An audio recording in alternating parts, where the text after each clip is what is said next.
हूं श्वेता सिंह। एंटीलिया केस के बाद लगातार हो रहे नए खुलासों और दावों के बाद बीजेपी उद्धव सरकार पर हमलावर हो गई है। आज तक से बातचीत में केंद्रीय गृह मंत्री अमित शाह ने पुलिस महकमे में वसूली और दलाली के आरोपों को लेकर सीधे मुख्यमंत्री उद्धव ठाकरे को, उनकी सरकार को घेरा है और कहा है कि उन्हें नैतिकता के आधार पर निर्णय लेना चाहिए। अमित शाह से पहले केंद्रीय मंत्री रविशंकर प्रसाद ने कहा कि महाराष्ट्र में वसूली सरकार चल रही है। महाराष्ट्र के गृह मंत्री पर गंभीर सवाल लगे। पूर्व कमिश्नर ने चिट्ठी में लिख दिया, जब इस तरह से हफ्ता महीना वसूली 100 करोड़ वसूली की बात हुई, बतौर गृह मंत्री आप इसको कैसे देखते हैं?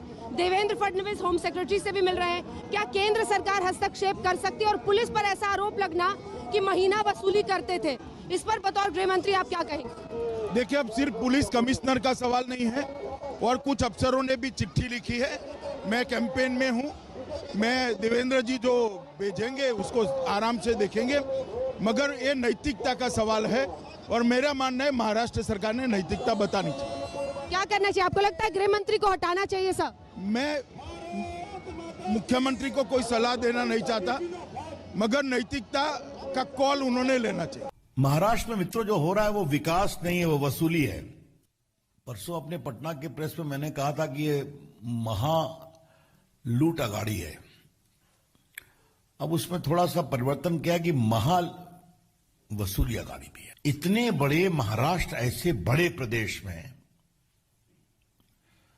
आईपीएस और बड़े पुलिस पदाधिकारियों के ट्रांसफर पोस्टिंग में सीधा वसूली हो रही है। Extortion is being done. हमें उम्मीद थी कि मुख्यमंत्री कार्रवाई करेंगे, लेकिन दोषियों के खिलाफ कार्रवाई करने की बजाय एक ऑनेस्ट बहादुर महिला पदाधिकारी, रश्मि शुक्ला नाम है शायद, उसको सिविल डिफेंस का डीजीपी बना दिया गया।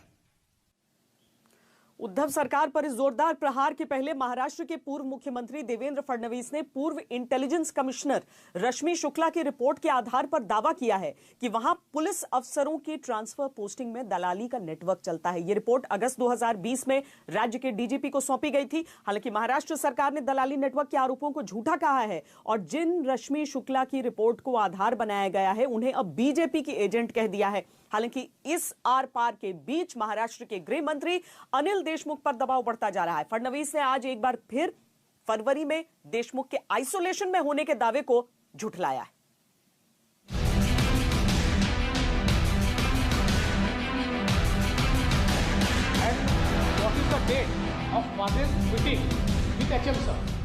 महाराष्ट्र में पुलिस वालों से वसूली कराने का आरोप ठंडा भी नहीं पड़ा है कि राज्य के गृह विभाग की नाक के नीचे अफसरों की ट्रांसफर पोस्टिंग में दलाली नेटवर्क के आरोप लग गए। राज्य के पूर्व मुख्यमंत्री Devendra Fadnavis 6.3 GB data call records और पूर्व इंटेलिजेंस कमिश्नर रश्मि शुक्ला की रिपोर्ट्स के आधार पर उद्धव सरकार पर नया हमला बोल गए। रैकेट, ये मिनिस्टर का नाम इस्तेमाल कर रहा है, उनके ऑफिस के लोगों के नाम आ रहे हैं और कहीं ना कहीं ट्रांसफर पोस्टिंग में पुलिस वालों से सीधी बातचीत चल रही है। तो उन्होंने बकायदा उसके बारे में डीजी साहब के ध्यान में ला कर दिया। रश्मि शुक्ला ने 25 अगस्त 2020 को तत्कालीन महाराष्ट्र डीजीपी सुबोध जायसवाल को सौंपी रिपोर्ट में लिखा था, ऐसी शिकायत मिल रही थी कि दलालों का एक नेटवर्क बन गया है जिसके नेताओं से अच्छे संबंध हैं। ये नेटवर्क पुलिस अफसरों से पैसे लेकर उन्हें मनचाही पोस्टिंग दिलाता है। इन आरोपों की जांच के लिए कुछ संदिग्धों के फोन सर्विलांस पर लिए गए थे। रिपोर्ट फोन सर्विलांस के आधार पर तैयार की गई थी। उसी का सीडीआर लेकर फडणवीस प्रेस कॉन्फ्रेंस लेकर आए थे। रश्मि शुक्ला की रिपोर्ट में लिखा गया है,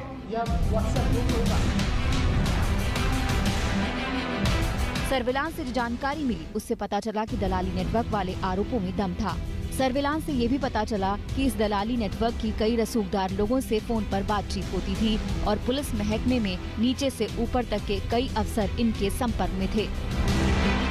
रिपोर्ट में उच्च स्तरीय जांच कराने और मामले को मुख्यमंत्री के संज्ञान में लाने की सिफारिश थी, लेकिन देवेंद्र फडणवीस के आरोपों के मुताबिक रश्मि शुक्ला की रिपोर्ट पर न तो कार्रवाई की गई, उल्टा रश्मि के करियर को नजरअंदाज किया गया। आश्चर्य की बात यह हुई कि मुख्यमंत्री जी के यहां से वो रिपोर्ट गृह मंत्री जी के यहां चली गई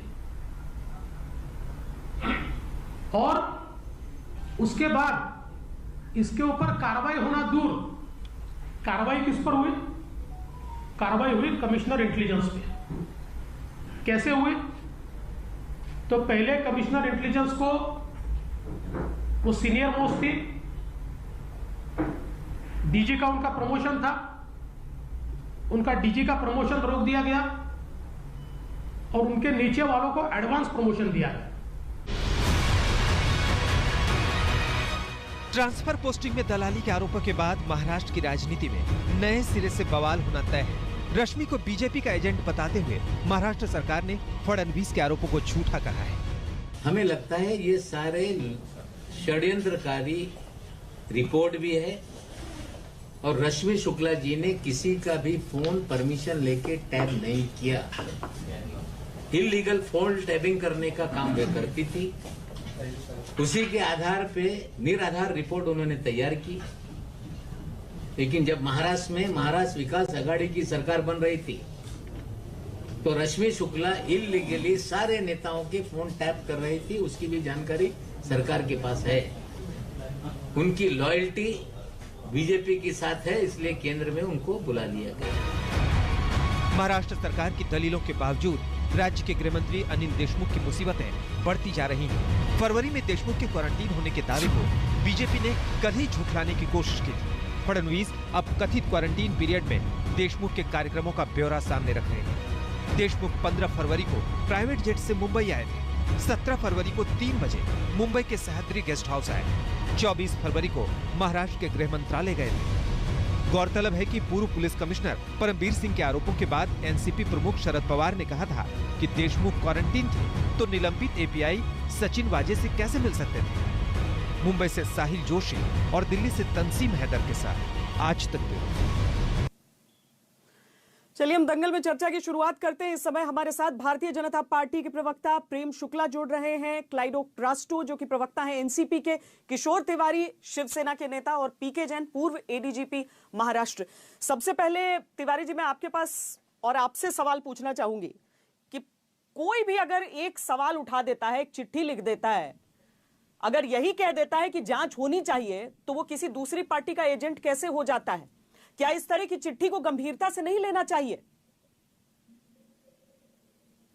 नहीं, हमने गंभीरता से लिया है। चलो, मैं पहली बार तुम्हारी चर्चा में आया हूँ और बहुत दिन से तुमको देखता था और एक बहुत ही मेधावी पत्रकार हो, तो तुम्हारे करियर के लिए शुभकामनाएं देता हूँ और इसके बाद मैं जवाब दूंगा।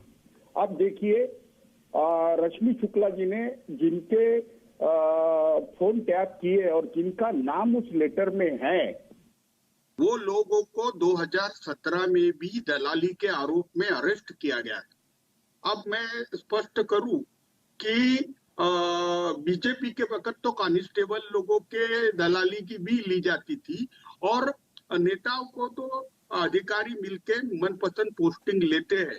लेकिन रश्मि शुक्ला ने जो 12-13 ऑफिसरों के नाम दिए हैं, उसमें से तो एक अफसर मेरे जिले में ट्रांसफर होके आया और मैं तो आश्चर्य कर रहा हूँ, उन्होंने सब 2 नंबर के धंधे बंद कर दिए और इतने कड़क है वो कि सारे लोग बंबई में जाके उनकी ट्रांसफर की ट्राई कर रहे हैं। देखो, रश्मि शुक्ला जी ने 2017 के आरोपियों का नाम लिया।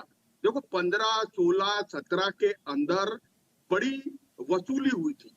सुबोध जायसवाल ये कंट्रोवर्सी में फंस गए थे क्योंकि 17 वाले लोगों पर तो एक्शन हो गया ना किशोर तिवारी जी। जून 2017 के जिन लोगों का वो जिक्र कर रही हैं, वहां पर तो एक्शन हुआ। लेकिन जब 2020 की वो जांच की बात कर रही हैं, जहां पर वो कह रही हैं कि ड्यू प्रोसीजर को फॉलो करते हुए फोन टैप किए गए, उस पर एक्शन क्या होगा या सिर्फ इसे इस बात को लेकर डिसमिस किया जाएगा कि नहीं ये राजनीतिक आरोप है? नहीं, एक्शन तो होगा। और देखो, दलालों की दुनिया बहुत दिनों से सक्रिय है। ये लोग सरकारें कोई भी आए, ये कॉमन रहते हैं। लेकिन सारी ट्रांसफर पैसे लेके की गई, वो तो ऐसा ही आरोप हुआ। परमवीर ने कह दिया कि 100 करोड़ रुपया वसूली करने को गए, कितने पैसे दिए, किसको दिए? अरे क्या है, बीजेपी विचलित हो गई है, उन्हें सत्ता में कैसा भी आना है, लेकिन बदनामी करने का जो तरीका है, इससे महाराष्ट्र की छवि पूरी खराब हो रही है। ये सब बेबुनियादी आरोप है, मैं बताता हूँ। देखिए, अगर जिन अधिकारियों के नाम उसमें हैं वो महाराष्ट्र में सेवारत है और वो तो कोई बीजेपी के या शिवसेना के कार्यकर्ता नहीं है, उनको भी सबको पूछ लिया जाए कि आपने भैया ये पोस्टिंग के लिए कितने पैसे दिए। कैसी बात करते हो आप? हाँ, कोई उगाही करने के तरीके ऐसे होते हैं। अरे राजनेताओं को ट्रांसफर के लिए मिलने वालों की लाइन लगी रहती है, कोई सामाजिक काम के लिए मंत्रालय में नहीं आता है। और मैं तो पिछली सरकार में 4 साल था, मैंने तो हरदम ही दलालों से घिरा हुआ देखा इनको। और ये क्या बोलते हैं, जिनके नाम है एक चिट्ठी आपको लिख देनी चाहिए थी ना किशोर तिवारी जी, उस समय 4 साल में जब आपने दलालों से घिरा हुआ देखा था। लेकिन मैं आपके पास लौटती हूँ। पहले प्रेम शुक्ला जी, जो आरोप आप पर किशोर जी लगा रहे हैं, जो आरोप भारतीय जनता पार्टी पर पूरी की पूरी महाराष्ट्र सरकार लगा रही है कि आपके एजेंट्स के इशारों पर ये सारी चीजें हो रही हैं और भारतीय जनता पार्टी बेचैनी में है कि गिर जाए वहां की सरकार तो वहां सरकार बना सके। देखिए, सरकार गिरे न गिरे ये बात का मुद्दा है क्या, लेकिन ये सरकार का, किसी भी सरकार का ये धर्म है कि आप एक उद्योगपति के घर के बाहर जिलेटिन प्लांट करने वाले अधिकारी का डिफेंस करें। एक आप उद्योगपति के घर के बाहर सचिन वाजे बम प्लांट करते हैं, जिलेटिन प्लांट करते हैं, और उनके डिफेंस में कौन निकलते हैं? आदरणीय उद्धव ठाकरे, आदरणीय संजय राउत। क्यों निकलते हैं? अगर उनका जो है उस अधिकारी के साथ किसी प्रकार का नेक्सस नहीं है तो उसको डिफेंड करने की आवश्यकता नहीं, जांच होने देते हैं ना, ये जांच करती है उसकी, लेकिन उसको डिफेंड करने निकल पड़े। अब दूसरी बार अनिल देशमुख के बारे में 100 करोड़ रुपए की, भाई परमवीर सिंह जी को कमिश्नर किसने बनाया था? आदरणीय उद्धव ठाकरे जी ने ही बनाया था ना। वो किसको विश्वास में लेकर तमाम कार्रवाइयां कर रहे थे? आदरणीय उद्धव ठाकरे जी को ही लेकर कर रहे थे। अब आदरणीय उद्धव ठाकरे, कृपया सुन ले, बीच में ना बोले, कृपया बीच में ना बोले, मैं आपको बहुत धैर्य से सुन रहा था ताकि एक स्वस्थ बहस हो सके। अब उसके परमवीर सिंह जो हो गए वो बीजेपी के एजेंट हो गए। रश्मि शुक्ला अगस्त में शिकायत लिखती हैं और वो पत्र में बहुत स्पष्टता से लिखती हैं कि हमने जो है जो टेलीफोन जो ऑब्जर्वेशन में रखे वो ड्यू प्रोसेस का पालन करते हुए रखा, और उसका पत्र उन्होंने पूरा एविडेंस किसको दिया? डीजीपी को दिया। डीजीपी ने उसको फॉरवर्ड किया। उस पर कार्रवाई क्या हुई? अगर रश्मि शुक्ला गलत कर रही थी तो रश्मि शुक्ला पर क्या कार्रवाई हुई? और यदि रश्मि शुक्ला सही कर रही थी तो जिनके खिलाफ कार्रवाई होनी थी वो कार्रवाई क्यों नहीं हुई? उसका क्या कारण था? और जब आज आदरणीय देवेंद्र फडणवीस जी ने सारे मामलों को विस्तार से जनता के समक्ष रख दिया तो आज आप रश्मि शुक्ला जो है एजेंट होंगे भारतीय जनता पार्टी की, ये क्या तरीका है साहब? पूरी बात आप जो है कुकर्मियों को, अपराधियों को, भ्रष्टाचारियों को आप जो है पूरी तरह से बचाने का प्रयास क्यों करते हैं? एक सरकार जो संविधान की शपथ लेकर बैठी सरकार अपराधियों की संरक्षक बन जाए, क्या उससे यह अपेक्षा है क्या? चलिए प्रेम शुक्ला जी, आपने आरोप लगा दिए हैं। किशोर तिवारी जी, मैं आपसे जवाब लूंगी, लेकिन उससे पहले एक बार जरा हम शुरुआती प्रतिक्रियाएं सबसे ले रहे हैं। क्लाइडो क्रास्टो जी, ये समझाइए कि अगर राजनीतिक आरोप भी हैं, क्या ये इतने गंभीर नहीं है? क्या ये जो रश्मि शुक्ला की ओर से जो रिपोर्ट दिया गया, अगस्त की बात है, अगर वाकई राजनीति होती तो आज जाकर क्यों इसे सार्वजनिक किया जा रहा होता? आज क्यों उसके जो टेप्स हैं उसे जाकर केंद्रीय गृह सचिव को देने की बात होती? यही तो सवाल है ना। नहीं, सवाल तो यही है कि अगर वाकई राजनीति होती अगस्त में थोड़ा और अस्थिर कर देते आपको। नहीं, मेरा श्वेता जी, क्या मैं बात कर सकता हूं? आपने सवाल किया, क्या मैं उत्तर दे सकता हूं आपके प्रश्नों का? ठीक है। सबसे पहले मैं आपसे ये कहना चाहता हूं कि मेरा नाम क्लाइड है, क्लाइड क्रास्टो। हाँ, ये आपसे कहना चाहता हूं मैं। अच्छा, दूसरी बात है, आपने कहना कि ये राजनीति है। हाँ, कोई बात नहीं। राजनीति नहीं तो क्या है? हमारा सवाल ये है कि परमवीर सिंह जी जो है आज सवाल उठा रहे हैं, क्या अगस्त में उन्हें पता नहीं था? क्या उन्हें फरवरी में पता नहीं था? ये बातें उनको पता थी, ये सब चीजें उनकी जानकारी में थे। अगर वो कहते हैं कि उन्होंने लेटर लिखा है कि ये चीजें हुई है, तो वो कहते हैं, ठीक है। तो जब क्यों नहीं कहा उन्होंने? जब उनका तबादला हुआ तब जाकर ये बात कर रहे हैं। अभी आप कह रहे हैं रश्मि शुक्ला जी के बारे में, ठीक है, रश्मि शुक्ला जी ने जो उनके जो रिपोर्ट है, रिपोर्ट में जो नाम दिए हैं उनमें से 4 नाम मैं आपको पढ़कर सुनाना चाहता हूं, क्योंकि आप फडणवीस साहब भी बहुत पेपर लेकर घूम रहे हैं, इसलिए आज मैं भी पेपर लेकर आया हूं। उसमें 4 नाम है और मैं बड़े बड़े नाम जो उनका उल्लेख करना चाहता हूं। एक तो संदीप बिश्नोई है, विपिन कुमार सिंह है, संजय वर्मा है और विनय चौबे। ये 4 नाम उन्होंने क्या किया, इनमें डीलिंग हुई है, ट्रांसफर के लिए पैसे लेकर डीलिंग हुई है। यह कोई भी ट्रांसफर हुआ नहीं है। जो उन्होंने नाम दिए हैं वहां पर, उनके फेरिस्त में जो नाम है, 80% नाम जो है उनका तबादला हुआ ही नहीं है। ये झूठ वाली बात जो लेकर देवेंद्र फडणवीस जी घूम रहे हैं, ये कुछ भी नहीं। पहले उन्होंने कहा कि भाई प्रेस कॉन्फ्रेंस लिया अनिल देशमुख साहब ने, तो हमने बता दिया कि भाई वो जब निकल रहे थे अस्पताल से तो कई चंद पत्रकारों ने उनसे सवाल किया, तो वो बैठकर उन्होंने जवाब दिया। फिर वो कह रहे थे कि भाई वो कहीं और गया। अभी ये बता रहे हैं कि मूवमेंट, आप मूवमेंट सिर्फ बातें कर रहे हैं, सिद्ध कर दीजिए। आदरणीय अनिल देशमुख साहब जब 15 या 16 फरवरी से जब घर पर थे, 27 तारीख तक वो कहीं नहीं गए, कोई मूवमेंट नहीं। सिर्फ जो मैदान में, ग्राउंड में सेहत की वजह से एक राउंड मारते हैं ना, उस तरह के वो निकले थे बाहर, वो मूवमेंट का रिकॉर्ड है। अभी वो कहते हैं कि मेरे पास जो भी नाम है मैं सिर्फ सेंट्रल के होम सेक्रेटरी को जाकर दूंगा या मैं उनको बताऊंगा। क्यों नहीं बताते? हमने बता दी। ये जब नाम जो बता रहे हैं, जो नहीं बताना चाहते, क्योंकि उसमें सत्य है ही नहीं, क्योंकि ट्रांसफर हुआ ही नहीं है। मैं आपको नाम बता कर रहा हूं। तो ये झूठ बोलने के बाद गोल गोल घुमाकर बात करना है। देखिए, तब तो अगर अच्छा उनके पास ये सब डिटेल्स था और वो कहते हैं कि हमारे पास सच्चाई है, सीधे आप लोग इसे इसका जांच होने दीजिए, अदालत तक भी मामला पहुंचेगा तो आप लोग तो दूध का दूध पानी का पानी हो ही जाएगा। होने दीजिए, सवाल ये उठ जाता है होने दीजिए ना। हम तो कहते हैं श्वेता जी, हम खुश है, हम नहीं सुनिए, हम खुश है, जांच होने दीजिए, हम तो खुश है, ये जांच होने दीजिए। परमवीर सिंह जी जो सर्वोच्च न्यायालय में गए, सुप्रीम कोर्ट में गए, हम तो बहुत खुश है। क्यों सच्चाई बाहर आएंगी? क्यों? अगर ये जब से ये कर रहे हैं देवेंद्र फडणवीस जी, प्रेस कॉन्फ्रेंस ले ले, पॉइंट टू पॉइंट उनके प्रश्नों को जो है उत्तर देकर हमको झूठ साबित कर रहे हैं, तो हम तो खुश है कि आज हो जाने दीजिए। ये जो कर रहे हैं ना, हो जाने दीजिए कि उनका जो झूठ है ना, उनका पर्दाफाश हम कर रहे हैं। पॉइंट टू पॉइंट आपको बता रहा हूं मैं, आने दीजिए, आज कल परसों करने दीजिए कि जनता के सामने, देश के सामने ये कितना झूठ बोल सकते हैं और कितने हद तक गिर सकते हैं, उसकी सच्चाई जो है हम जनता के सामने लेकर आएंगे। तो करने दीजिए, हम तो बहुत खुश है। आने दीजिए और सवालों को, और हम जवाब देंगे और सच्चाई बताएंगे लोगों को।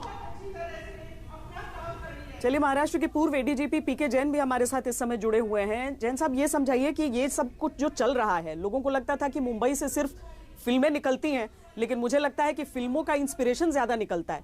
ये सारी चीजें सचमुच जिस तरह से हो रही हैं, जिस तरह की चिट्ठियां सामने आ रही हैं, जिस तरह की चिट्ठियां सामने आने के बाद पुलिस अफसरों को एजेंट कहा जा रहा है, नेताओं का, पार्टियों का, इसमें क्या सच्चाई है और क्या जांच होनी नहीं चाहिए इस पूरे मामले में?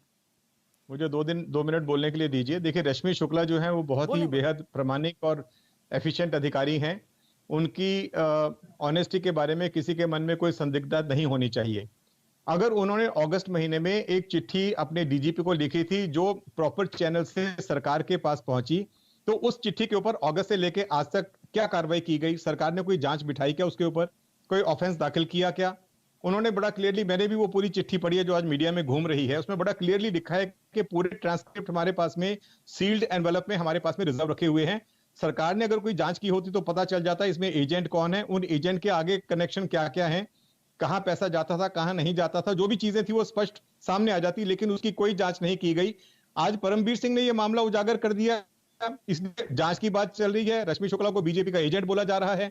अब आप हर अधिकारी जो ईमानदारी से अपना काम करना चाहता है उसको अभी आप पॉलिटिकल हलकों में बांट देंगे तो कैसे काम चलेगा? नंबर 2, तिवारी जी ने बोला कि उनको मालूम है कि पिछले सरकार में 4 साल उन्होंने देखा पूरी सरकार दलालों से घिरी रहती थी। आप परमवीर सिंह के 3 दिन लेट किए हुए जो बयान है उसके ऊपर आप ऑब्जेक्शन ले रहे हैं। बयान नहीं है, उसने तो राइटिंग में दे दिया, और आप 4 साल ये देखते रहे और आपने मुंह नहीं खोला। बड़े अजीब बात है। नंबर 3, आज तक मुख्यमंत्री ने एक बार भी ये नहीं बोला कि परमवीर सिंह मुझे मिले नहीं और उन्होंने मुझे अनिल देशमुख जी के बारे में कोई कंप्लेंट नहीं की। आज तक कोई स्टेटमेंट नहीं है। शिवसेना की तरफ से उनकी लीडरशिप, जिनको इस पूरे मामले की जानकारी है, वो पूरी तरह से चुप है। एक भी स्टेटमेंट आया नहीं। और जितने भी एनसीपी ने जो स्टेटमेंट दिए हैं वो सारे उसमें इतने दुनिया भर के लूप होल्स हैं जो सबके सामने उजागर हो रहे हैं। मेरा यह बोलना है कि हम हर चीज को पॉलिटिक्स की परिधि में बांट देते हैं। लूप होल जो एनसीपी में है कि बीजेपी वालों में है? प्रशासन जो है उसकी बात कोई नहीं करता। इन्वेस्टिगेशन खड्डे में चली गई। अभी जो वो इन्वेस्टिगेशन है कहां जा रही है? एटीएस ने दूसरा केस एनआईए को सौंपना था, वो सौंप नहीं रहे। उसमें कुछ अलग तथ्य निकाल के बता देंगे। दोनों इन्वेस्टिगेशन में कहीं ना कहीं डायकोटमी आ जाएगी, जिसका फायदा आरोपी को मिलेगा। ये महाराष्ट्र गवर्नमेंट की तरफ से चल क्या रहा है? आप एक जस्टिस की डिमांड ऐसी है कि दोनों इन्वेस्टिगेशन जैन साहब, आपने काफी गंभीर आरोप लगाए हैं, इसका जवाब जरूर हम लेते हैं। किशोर तिवारी जी, जो सारी चीजें उन्होंने कही हैं उसका जवाब इसीलिए भी जरूरी है। जी किशोर, क्या मैं कह सकता हूं? जी आप ही, जी कहिए पीके जैन सर, कहिए। नहीं, वो कोलासरी अपने क्लाइड जी बोल रहे थे। क्लाइड जी जी, मैं बात कर सकता हूं ना? श्वेता जी, क्या मैं उत्तर दे सकता हूं जैन साहब को? श्वेता, नहीं, मेरा कहने का मतलब कि देखिए ऐसा है कि हम लोग डिस्कस कर सकते हैं इस चीज को। तिवारी जी, एक मिनट में मैं अपना बात रख दूं, आप फिर कर लीजिए। हाँ, बोलिए। ठीक है, बोलिए ना, बोलिए। श्वेता जी, जैन साहब जो है कल भी मेरे साथ डिबेट में थे, उनके काफी उनकी रिस्पेक्ट करता हूं, पूर्व मुंबई पुलिस के थे। मेरा कहने का मतलब उनसे ये भी है कि आप कह रहे हैं कि लूप होल्स है जो एनसीपी कहती, लूप होल तो हमने जो बीजेपी बता रहे हैं 2 दिन से, वो सब लूप होल्स हम खोल रहे हैं। हम बता रहे हैं कि भाई वो जो बातें कर रही है, वो कह रहे हैं कि प्रेस कॉन्फ्रेंस लिया, हमने बताया प्रेस कॉन्फ्रेंस की क्या सकते हैं बात जो है, वो कह रहे हैं कि मूवमेंट था तो हमने बता दिया क्या मूवमेंट है, वो कह रहे हैं कि ये जो ट्रांसफर में पैसे लिए गए थे हमने नाम लेकर बताया कि ट्रांसफर नहीं है। तो ये जो झूठ बोल रहे हैं, आप थोड़ा सा ध्यान दीजिए जैन साहब। आप थोड़ा चाहिए तो मैं आपको प्रेस कॉन्फ्रेंस दोनों के भेज देता हूं, आप कंपेयर कर लीजिए। आप क्लाइड जी मेरे को एक चीज बता दीजिए। जैन साहब, आप बात करें तभी मैं बात नहीं कर रहा, आपकी बहुत आदर करता हूं, मैं आपको इंटरजेक्ट नहीं करना चाहता। जैन साहब जी, आपने अपनी बात रख ली है। आपने जो बात कही कि वो कभी ट्रांसफर पोस्टिंग्स हुए ही नहीं, और ये लेकिन पीके जैन जो सवाल उठा रहे हैं वो सीधे तौर पर किशोर तिवारी से ये पूछ रहे हैं कि अगर वाकई उन्हें भी मालूम है कि महाराष्ट्र में ये चल रहा था, तो आज अगर कोई पुलिस अधिकारी ये चीजें उठा रहा है, नहीं, आरोप किशोर तिवारी जी पर लगे थे, तो जरा उनसे जल्दी से जवाब ले ले, फिर मैं आपके पास लौटती हूँ। किशोर तिवारी जी बताइए। हाँ, देखो 2017 में जब ये बात सामने आई तो हमने उन पर पुलिस एक्शन लेके अरेस्ट भी कर लिया था, ये मैं क्लियर करता हूँ। मैंने देवेंद्र जी से ये बात उजागर भी की थी कि और उन्होंने पहले 2014 के अंदर तो बहुत नियम बनाए थे और मिनिस्टरों के हाथ से ट्रांसफर निकाल ली थी, लेकिन बाद में जब 5 राज्यों के चुनाव आए तो ये फिर से ऐसे ही हो गया। मैं यहाँ बोलना नहीं चाहता था, लेकिन जिस तरीके की बातें आ रही है, मुझे बताओ, जैन साहब की भी एक फाइल वहां आई थी और देवेंद्र जी उस वक्त, देखो जैन साहब ने किसी भी डिबेट में आना नहीं चाहिए क्योंकि जैन साहब बेनिफिशियरी थे, तो ये बायस डिस्कशन हो जाता है। मैं कभी ये बात नहीं करता था। मैं रश्मि शुक्ला की बात कर रहा हूँ कि वो प्रामाणिक है, उन्होंने जो रिपोर्ट दिया वही दलाल सक्रिय हुए, और लेकिन किसी ने पैसे नहीं दिए, इंक्वायरी हुई नहीं साहब, आप कैसे बोलेंगे पैसे दिए नहीं दिए? इंक्वायरी तो हुई नहीं उसकी। अरे उनकी ट्रांसफर ही नहीं हुई। इंक्वायरी के बिना निर्णय नहीं सुनाया जा सकता ना। इसीलिए अगर आज की तारीख में इतने गंभीर आरोप लगे हैं, इंक्वायरी हुई क्या? चाहे पुलिस की बात हो चाहे सरकार की बात हो, ये दोनों ऐसी संस्थाएं हैं जिनकी ओर लोग विश्वास से देखते हैं। अगर वहीं से न्याय नहीं मिलेगा, कम से कम वो लोग तो इस बात से न बचे ना कि हम जांच के दायरे से ऊपर हैं। जैसे ही किसी ने मेरे ऊपर उंगली उठा दी, भाई तुम विरोधी के खेमे के हो, अगर इस तरह से होगा तो जो आवाज उठाना भी चाहते हैं सच्चे अधिकारी, वो भी डरेंगे इन सारी चीजों से। आप बाकायदा उस व्यक्ति पर भी जांच बिठा दें, लेकिन कम से कम इस मामले पर तो जांच बिठाई जाए। लेकिन प्रेम शुक्ला जी, आप पर भी कई सवाल उठाए जा रहे हैं कि क्या भारतीय जनता पार्टी भटकाने की कोशिश कर रही है। शरद पवार ने अपनी तरफ से कह दिया था कि जो वहां के गृह मंत्री हैं वो अपने घर से नहीं निकले। आप लोगों ने जो सबूत दिए हैं उस पर भी आपसे चर्चा होगी, और साथ ही इस बात पर भी चर्चा होगी कि अगर ट्रांसफर पोस्टिंग नहीं हुआ तो भ्रष्टाचार कैसे। ब्रेक के बाद मैं आपके पास आती हूं, देखते रहिए। आज महाराष्ट्र में जो कुछ चल रहा है वो भ्रष्टाचार है या केवल राजनीति से प्रेरित एक घटना, इसी पर दंगल आप देख रहे हैं। जिस तरीके से एक नई चिट्ठी आज सामने आई है और उस चिट्ठी को लेकर हड़कंप मचा हुआ है। हमारे साथ तमाम खास मेहमान इस समय जुड़े हुए हैं, लेकिन प्रेम शुक्ला जी, आपसे ये सवाल जो कि आपके विरोधी आप लोगों पर उठा रहे हैं कि बीजेपी केवल भटकाने की कोशिश कर रही है एक ऐसी चिट्ठी के आधार पर जिसमें जो नाम शामिल हैं उनकी ट्रांसफर पोस्टिंग कभी हुई ही नहीं। इस दायरे में, समय के इस दायरे में? देखिए, आप उस नहीं पहली बात तो क्या पूरा जितने नाम हैं क्या सार्वजनिक कर दिए गए हैं? क्या जो उसमें जो उस पेन ड्राइव में सुश्री रश्मि शुक्ला ने दिया था, क्या सारा का सारा जो है सार्वजनिक किया गया है? और क्या उसकी जांच की गई है? और बिना जांच किए जो है, नहीं कृपा करके उसके एनेक्सर्स, किशोर तिवारी जी उन्होंने सुन लिया है, उन्होंने एनेक्सर्स नहीं सार्वजनिक किए हैं। एनेक्सर्स नहीं, कृपा करके चीखिए, चिल्लाइए मत किशोर तिवारी जी, चिल्लाइए मत, चिल्लाने से कुछ लाभ नहीं होगा, क्योंकि आपकी चोरी पकड़ी गई है। महाराष्ट्र वसूली आघाड़ी का चेहरा बेनकाब हुआ है। बोल लेने दीजिए, नहीं तो आपको अपने ऊपर लगे आरोप ही नहीं सुनाई देंगे। एनेक्सर सार्वजनिक नहीं किए गए हैं, एनेक्सर सार्वजनिक नहीं किए गए हैं, एक बात। और उसकी जांच नहीं की गई, पुष्टि नहीं की गई है, तो क्या आपको सीएम कार्यालय ने भेज दिया था? किशोर तिवारी आजकल उद्धव ठाकरे का मुख्यमंत्री कार्यालय आप ही संचालित कर रहे हैं क्या? मुख्यमंत्री कार्यालय आप ही संचालित कर रहे हैं क्या? किशोर तिवारी आपको मुख्यमंत्री समय देता नहीं है और मीडिया में आके रोते हैं और दुनिया भर की बातें करते हैं। आप कुछ दिन पहले मीडिया में आकर रो रहे थे कि उद्धव ठाकरे मुझे समय नहीं दे रहे हैं, और अभी बता रहे हैं कि एनेक्सर जो है मेरे पास आ गए। अभी आपकी स्थिति जो है, कृपा करके, नहीं आप ही रो रहे थे ना 4 महीना पहले किसानों के मुद्दे पर मिलने आए थे, उद्धव ठाकरे आपसे मिलने को तैयार नहीं हुए, राजभवन गवर्नर से मिलकर लौटे आप। तो कृपा करके जो है आप अधिक दावे जो बोस्टिंग करते हैं ना, बोस्टिंग करने की तुलना दूसरों को सुनने का जरा कष्ट उठाएं। तो पहली नहीं चर्चा आप भटका रहे साहब, मैं तो आपके बीच में बिल्कुल टोका टोकी नहीं कर रहा था। चूंकि शिवसेना का महावसूली आघाड़ी वाला, शिवसेना, कांग्रेस और एनसीपी का महावसूली आघाड़ी का चेहरा बेनकाब हुआ है। एक उद्योगपति को डरा धमकाकर उससे वसूली का प्रयास होता है, सचिन वाजे को 100 करोड़ रुपए वसूली करने का प्रयास होता है, ट्रांसफर पोस्टिंग में वसूली का प्रयास होता है, और जो जांच के लिए विसल ब्लोइंग करता है उसके खिलाफ कार्रवाई कर दी जाती है, उसका जो है प्रमोशन रोक लिया जाता है, बाद में उसको डीजी सिविल डिफेंस में ट्रांसफर किया जाता है।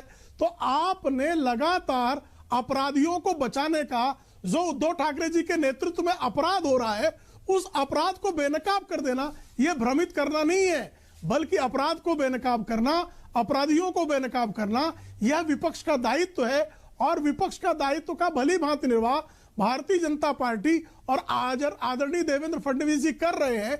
इसीलिए आपको पीड़ा है, इसीलिए आप जो है आपके चेहरे पर से जो रौनक गायब है, उसका कारण ये है क्योंकि आपकी चोरी पकड़ी गई है। लेकिन चोरी और सीनाजोरी दोनों आपराधिक कृत्य हैं, चोरी और सीनाजोरी दोनों आपराधिक कृत्य हैं, और आपका अपराध जनाब बेनकाब हो गया है। महाराष्ट्र की जनता जान गई है कि आप महावसूली आघाड़ी, एक्सटॉर्शनिस्ट को प्रोटेक्शन देने वाले आप वसूलीबाज हैं, हफ्ताखोर हैं। आपकी हफ्ताखोरी जो है जनता के सामने आ चुकी है, आपका चेहरा काला पड़ चुका है, फिर भी आप कह रहे हैं गिरे फिर भी हमारी टांग ऊपर। ये मुंबईया कहावत है, गिरे फिर भी हमारी टांग ऊपर। जांच का इंतजार करना चाहेगी, दोनों ओर के आरोपों को देखने के बावजूद जांच का इंतजार करना चाहेगी, क्योंकि मुद्दा ये उठा है। क्लाइड जी, क्लाइड क्रास्टो जी, जो चीजें ये कह रहे हैं, श्वेता जी, शरद पवार जी ने भी उसका जवाब देता हूं ना श्वेता जी, सबके सामने आकर कहीं अनिल देशमुख का जिस तरह से बचाव हुआ, जिस तरह से देवेंद्र फडणवीस ने कहा कि पवार साहब को ही गलत इंफॉर्मेशन आप लोगों ने दे दिया था, ये गलत इंफॉर्मेशन या तुम गलत या हम सही, इस तरह की चीजों से तो सचमुच में बेहतर होगा कि वंस एंड फॉर ऑल ये मामला जांच के साथ सेटल हो। तो कर लीजिए ना, तो मैं सुन लीजिए अभी बात मैं कहना चाहता हूं। देखिए, जब कोई भी बातें कर रहे थे मैं बीच में नहीं बोल रहा था, मैं सुन लेता हूं। ये प्रेम शुक्ला जी जो है ना, हम तो यहाँ लड़ते ठीक है, लेकिन जब हम मिलते तो प्रेम शुक्ला जी और मैं बहुत अच्छी तरह से बात करते हैं, हमारा पर्सनल कुछ नहीं। लेकिन प्रेम शुक्ला जी के बारे में मैं एक चीज़ तो बहुत अच्छी तरह जानता हूँ कि शब्दों के बादशाह है, इनकी शब्दों में शालीनता जो है बहुत अव्वल है। तो क्या बड़े बड़े शब्द डाल देते और यहाँ वहाँ से दिशा भूल कर देते। सवाल ये है कि वो जो वसूली की बात कर रहे थे, वो जो बात करते पर्दाफाश की बात कर रहे थे, पर्दाफाश तो हमने किया फडणवीस साहब के झूठों का।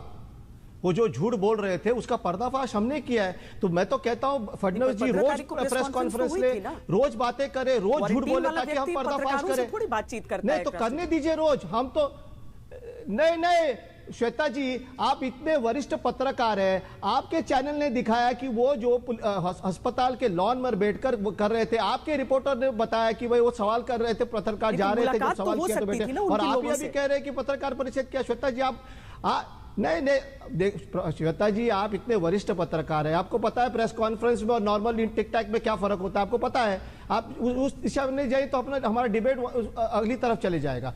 मेरा कहने का मतलब क्या है कि आप कह रहे हैं कि पवार साहब को एक फडणवीस साहब बोलते हैं कि हमने जानकारी झूठी दी। कोई झूठी जानकारी दी। फडणवीस साहब जो है वो दिशा भूल करने में माहिर है, जब उनके पास कोई मुद्दा नहीं होता। और देखो क्या है, फडणवीस साहब के ऊपर प्रेशर था, वो रोज तारीख पे तारीख दे रहे थे, आज सरकार गिरेगी, कल सरकार गिरेगी, ऐसा होगा वैसा होगा। अब इतने समय बीत गए, कुछ हो नहीं रहा है, तो जैसे दिन बढ़ते जा रहे हैं फडणवीस साहब डेस्परेट होते जा रहे हैं।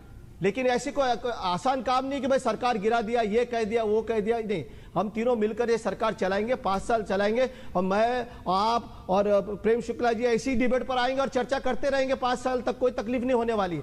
लेकिन सच्चाई जो है वो बाहर आ रही है रोज, और आते रहेंगे। और मैं तो धन्यवाद देना चाहता हूं फडणवीस साहब का, रोज पत्रकार परिषद लेके झूठ निकाले और हम उनका झूठों का पर्दाफाश करते रहेंगे।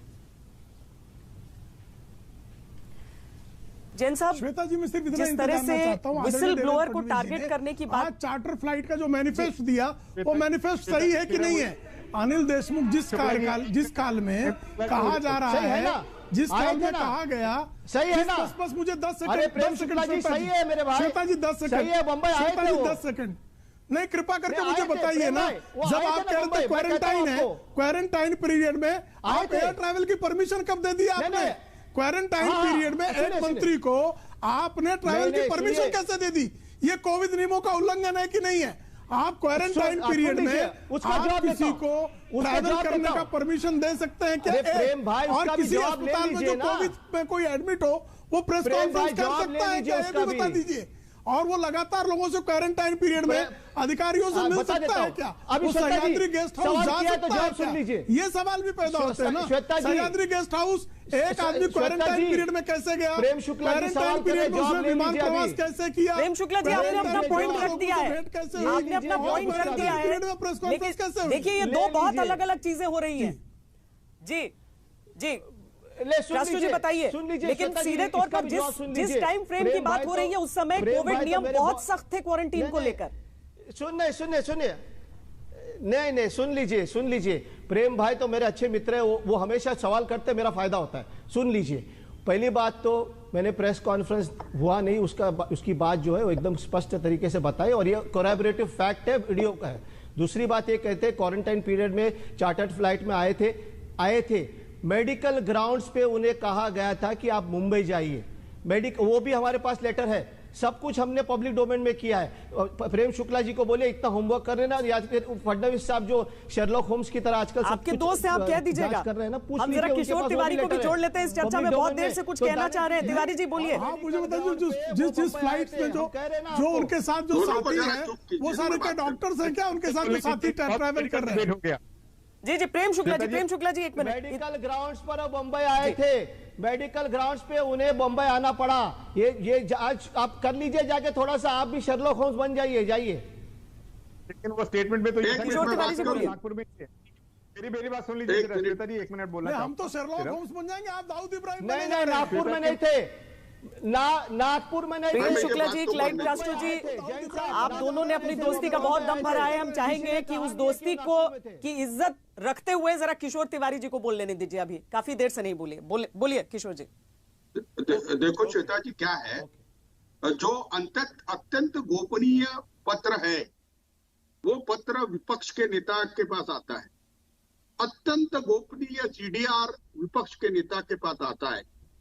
और आप पीके जैन साहब भी मुझे कहते हैं कि रश्मि शुक्ला के इंटीग्रिटी पर सवाल मत उठाओ। देखिए, मैंने सुबोध जायसवाल डीजी रहते हुए जिन्होंने पैसे दिए उनकी भी लिस्ट में दे सकता हूं। आप मुझे ये मत बताइए कि देवेंद्र फडणवीस के वक्त प्रवीण परदेशी के कैबिनेट से रखे हुए भाई, आप उसको दीजिए ना, सार्वजनिक कीजिए। आपको अभी का अभी गवाह बना लिया जाएगा, और इतने सारे सबूत अगर आपके पास थे तो आपको रखने नहीं चाहिए थे अपने पास। हाँ, मैं गवाह। मुख्यमंत्री कार्रवाई करें ना, अपराधियों को संरक्षण क्यों दे रहे हैं आप? इतने दिन से वो चीजें क्यों नहीं आपने सामने कही? अगर वाकई ऐसी चीज, ये तो देखिए अगस्त की चिट्ठी है और ये मार्च का महीना है, 7 महीने बाद, और ये बाकायदा जिन जिन को ये एड्रेस था, ऐसा नहीं है कि सीधे तौर पर उसी समय लीक कर दिया गया था इस चिट्ठी को। अगर उस लीक करने वाली बात को या फिर किसी पार्टी के एजेंट होने की बात को इस तरह की, कहीं विसिल ब्लोअर को तो नहीं आप लोग बिल्कुल निशाने पर ले रहे हैं कि जो सफाई करना आपके हिसाब से नहीं है? अरे अफसर है सरकार की, और बहुत सेंसिटिव पोस्टिंग सरकार के अफसर भी विसिल ब्लोअर होते हैं। अफसर विसिल ब्लोअर नहीं हो सकता है, नौकरी के नियम तोड़े होने पे प्रतिबंध लगा दिया है, नौकरी तोड़ी है इन्होंने। महाराष्ट्र सरकार से गद्दारी की है, इनको नौकरी में रहने का कोई अधिकार नहीं है। ये भाग के गए वहाँ पर, सच बोलना गद्दारी है। किसी सरकार की लॉयलिस्ट नहीं होने की बात है, देश से गद्दारी नहीं करनी चाहिए, बस ये उम्मीद करते हैं अगर किसी ने वर्दी पहन ली है तो। इसीलिए आप किसी एक सरकार से गद्दारी की बात मत कीजिए, चाहे वो केंद्र सरकार हो चाहे महाराष्ट्र सरकार हो। नहीं, जैन साहब मैं आपको जोड़ना चाहती हूँ। पीके जैन साहब, आप पर भी उंगलियां उठा दी गई, लेकिन आप जो रश्मि शुक्ला की बात कर रहे हैं, जी आप बताएं। मैं वही कहने वाला था कि तिवारी जी ने पहले जो था, तिवारी जी ने नहीं, इन्हीं के पार्टी के किसी दूसरे व्यक्ति ने रश्मि शुक्ला को बीजेपी का एजेंट बता दिया। अभी तिवारी जी ने बोल दिया कि पीके जैन भी उनके बेनिफिशियरी हैं। तो आपके टाइम में अजय मेहता हैं, संजय कुमार हैं, दुनिया भर के अधिकारियों को किसी न किसी कमीशन के ऊपर लिया गया है, तो वो सब आपके एजेंट हो गए क्या? तिवारी जी, कोई चीज जब आप बोलते हैं तो जरा जिम्मेदारी से बोलिए। मैं आपका बहुत आदर करता हूं, आप अच्छी बात रखते हैं, लेकिन आप मुझे ये सिर्फ 2-3 चीजों का जवाब दे दीजिए। आप 4 साल तक पिछली गवर्नमेंट के टाइम पे चुप रहे कि आपने बोला कि वहां सब दलाल भरे रहते थे सरकार में, आपने कुछ नहीं बोला। अगस्त महीने से चिट्ठी आई हुई है सरकार के पास में जिसमें स्पेसिफिक एलिगेशंस सीक्रेट लेटर के द्वारा रश्मि शुक्ला ने भेजे, उसकी जांच नहीं की गई, उसकी बेचारी की बदली कर दी गई। उसके बाद में परमवीर सिंह ने कुछ बोला, आप उसके ऊपर आरोप लगा रहे हैं कि वो बीजेपी का एजेंट हो गया, बीजेपी के साथ में मिल गया, और उसके जो है उसने बदली होने के बाद ही आरोप किए, उसकी जांच नहीं होगी। उसकी जांच आप देना चाहते हैं किसी रिटायर्ड ऑफिसर को जो फिर आपकी बात सुने। अभी रिबेरो साहब ने तो मना कर दिया, अब आप किसको पकड़ के लाएंगे पता नहीं। जो जांच है मनसुख हिरेन की, जहां से बात शुरू हुई थी, और जो एंटीलिया केस की जो बात है उसकी कोई बात ही नहीं कर रहा। अरे आप जो एटीएस वाला केस है वो भी दे दीजिए एनआईए को, तो कम से कम एक जगह ढंग से जांच तो हो जाएगी, कहीं ना कहीं न्याय तो मिलेगा किसी को। अब ये झगड़े में कुछ होने वाला नहीं। बेहद गंभीर है, जांच इसकी बेहद जरूरी है, और जांच सिर्फ ऐसी ना हो कि चंद मुट्ठी भर लोगों को सिर्फ इसलिए उन पर कार्रवाई हो जाए क्योंकि किसी और को बचाना। पूरी निष्पक्षता से, स्पष्टता से, ट्रांसपेरेंसी के साथ ये पूरी जांच होनी चाहिए। हालांकि क्रास्टो जी ने कहा है कि जांच से किसी को किसी भी तरह का ऐतराज नहीं है। उम्मीद है कि ये जांच बिल्कुल होगी और साफ होगी और बिना किसी खौफ के होगी। बहुत बहुत शुक्रिया आप सबका इस पूरी चर्चा में जुड़ने के लिए। दंगल में एक ब्रेक का वक्त हो चला है, देखते रहिए आज तक। पटना में जबरदस्त बवाल हुआ है। बिहार विशेष सशस्त्र पुलिस विधेयक को लेकर आरजेडी के विधायकों ने जमकर हंगामा किया। विपक्ष ने विधानसभा में हंगामा किया। हालांकि हंगामे के बीच बिल को पेश कर दिया गया। सभी विधायकों ने विधानसभा अध्यक्ष के दफ्तर को घेर लिया, उन्हें बाहर जाने नहीं दिया। मार्शल के थकने के बाद जिला पुलिस को मौके पर बुलाया गया। पटना के डीएमएसपी पहुंचे। बहुत मेहनत के बाद विपक्षी विधायकों को हटाया गया। इनमें कई विधायक घायल हो गए। हमारे संवाददाता सुजीत झा ने मौके का जायजा लिया।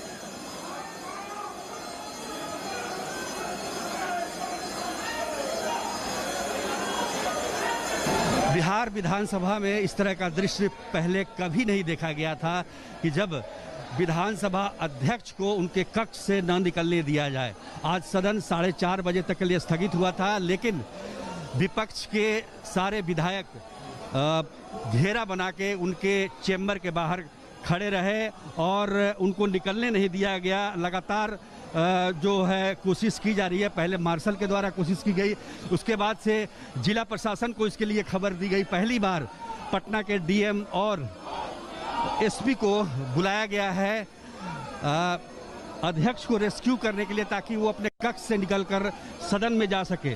सारा मामला बिहार विशेष सशस्त्र पुलिस विधेयक 2021 को लेकर है और इसको विपक्ष लगातार काला कानून बता रहा है। लेकिन सरकार का कहना है कि ये जो बिहार में बीएमपी है, बिहार मिलिट्री पुलिस, उनका नाम बदल कर और उनको कुछ नए अधिकार दिए जा रहे हैं जो कि देश के अन्य राज्यों में भी इसको इस तरह के प्रावधान किए गए हैं। तो ऐसे में विपक्ष इसको मानने के लिए तैयार नहीं है, क्योंकि उसका कहना है कि इससे सशस्त्र बल को विशेष अधिकार मिल जाएगा, बिना वारंट के वो किसी को गिरफ्तार कर सकते हैं, कहीं सर्च कर सकते हैं। ये काला कानून है। जबकि सरकार का कहना है कि ये जो विशेष बल बनाया जा रहा है, ये जो प्रतिष्ठान है, जो सरकार के प्रतिष्ठान होंगी, उसके सुरक्षा के लिए बनाया गया है। जैसे CISF है उसके तर्ज पर ये बनाया जा रहा है। एयरपोर्ट हो या फिर मेट्रो हो या फिर कोई इस तरह के जो प्रतिष्ठान हैं जो ऐतिहासिक महत्व के हैं, उनकी रक्षा के लिए इस तरह का बल का इस्तेमाल किया जाएगा।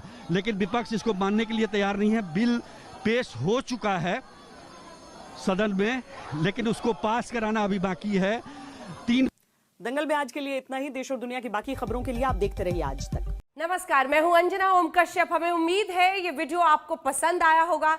लेटेस्ट खबरों के लिए यूं ही देखते रहिए आज तक, और इस वीडियो के पसंद आने पर लाइक, शेयर एंड सब्सक्राइब करना ना भूलें।